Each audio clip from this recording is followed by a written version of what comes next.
నామం ఉట్టినే రాలేదు. రామ అన్న నామం ఉంచడానికి వశిష్ఠుడు ఎంతకాలం ఇక్ష్వాకు వంశానికి పౌరోహిత్యం చేశాడో, లోకాన్ని ఉద్ధరించడానికి ఇవ్వాలి రామనామం. ఒక్కసారి రామ అన్నాడు అనుకోండి ఎవడైనా, అగ్నిబీజ అమృత బీజముల యొక్క అనుసంధానం. అలా అన్నందుకు గాను పాప రాశి అంతా ధ్వంసమైపోతుంది. అమృత బీజం కాబట్టి ఇక మళ్ళీ పాపరాశి లోపలికి వెళ్ళలేదు. 84 లక్షల జీవరాశులు ఉన్నాయని చెప్పింది వేదం. అందులో భగవన్నామము పలకగలిగిన వాడెవరు అంటే మనుష్యుడొక్కడే.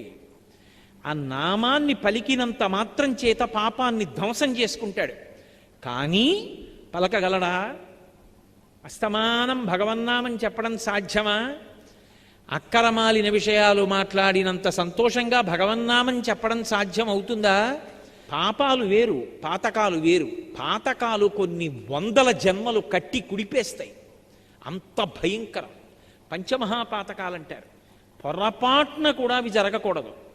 పంచమహాపాతకాలు అంటే బ్రహ్మహత్య చేయడం, హే మహారీచ బంగారం దొంగతనం చేయడం, సురాపో కళ్ళు తాగడం, గురుతల్పక గురువుగారి భార్య పడుకున్న మంచం మీద గురువుగారు లేనప్పుడు ఆమెతో కలిసి పడుకోవడం. అంతకన్నా నేను ఏమీ దాని గురించి మాట్లాడను, పొరపాటు. గురుతల్పక ఈ 4. ఈ 4ంటిల్లో ఏ ఒక్క తప్పు చేసిన వాడినైనా పట్టుకుని వీడు నా మిత్రుడిని వాడితో కలిసి ఉండడం 5వ మహాపాతకం. ఇవి పంచమహాపాతకాలు. ఈ పంచమహాపాతకాలు చేసిన వాడు ఏం చేసినా పోదు దాని దోషం.